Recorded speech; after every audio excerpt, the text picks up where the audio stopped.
Ok, vamos lá. A competição global pela inteligência artificial, essa é, sem dúvida, uma das maiores histórias do nosso tempo. Só que a narrativa que a gente costuma ouvir, talvez não conte a história completa. E a pergunta que está na cabeça de todo mundo é bem direta, né? Quem está ganhando essa corrida? São os Estados Unidos ou é a China? Pois é, mas e se essa for a pergunta errada?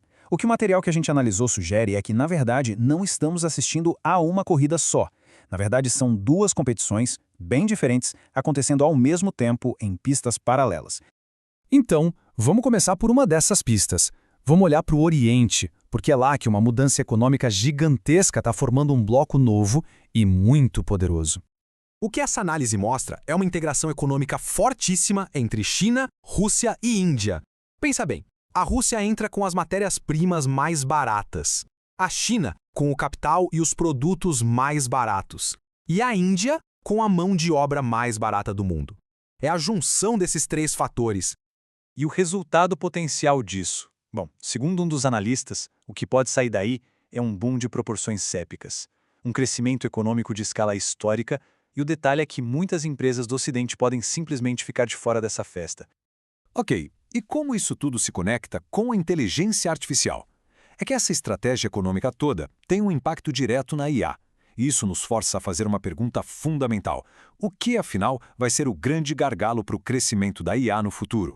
E aí a gente chega num debate central. De um lado, tem a visão de que o que limita a IA é o poder computacional. Ou seja, ganha quem tiver os chips mais avançados, tipo os da NVIDIA. Do outro lado, uma visão diferente. O que importa mesmo é a energia barata. Ganha quem tiver a eletricidade mais barata e em maior quantidade para alimentar os data centers.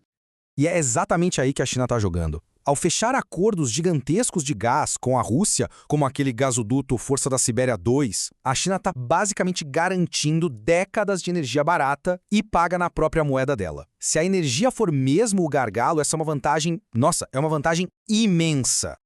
E para a gente ter uma ideia do que isso significa na prática, olha só esse número, $8.300. É o preço de um carro elétrico chinês, o BYD Seagull, que já vem com direção autônoma completa.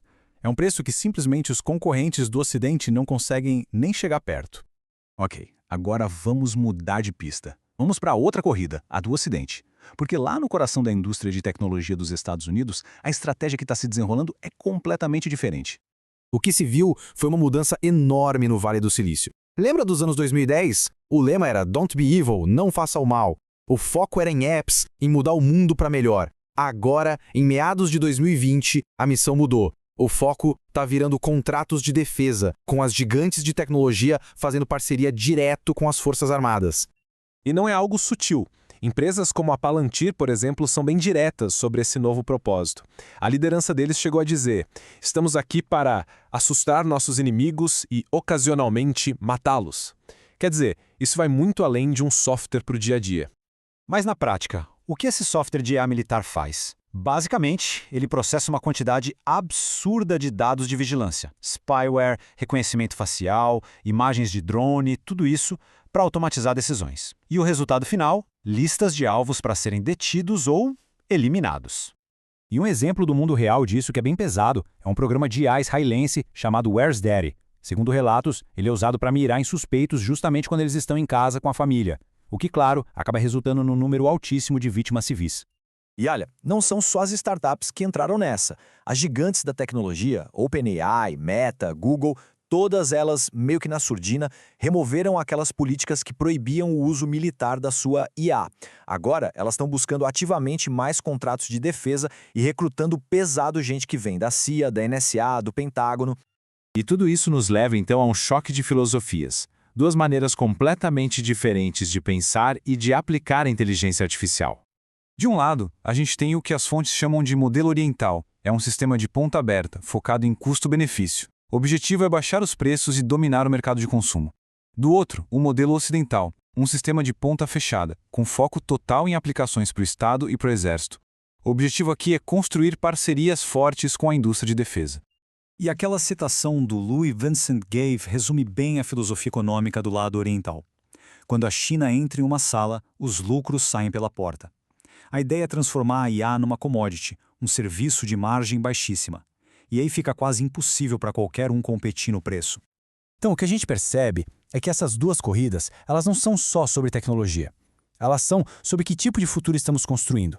E são dois futuros bem diferentes. De um lado, tem o caminho econômico.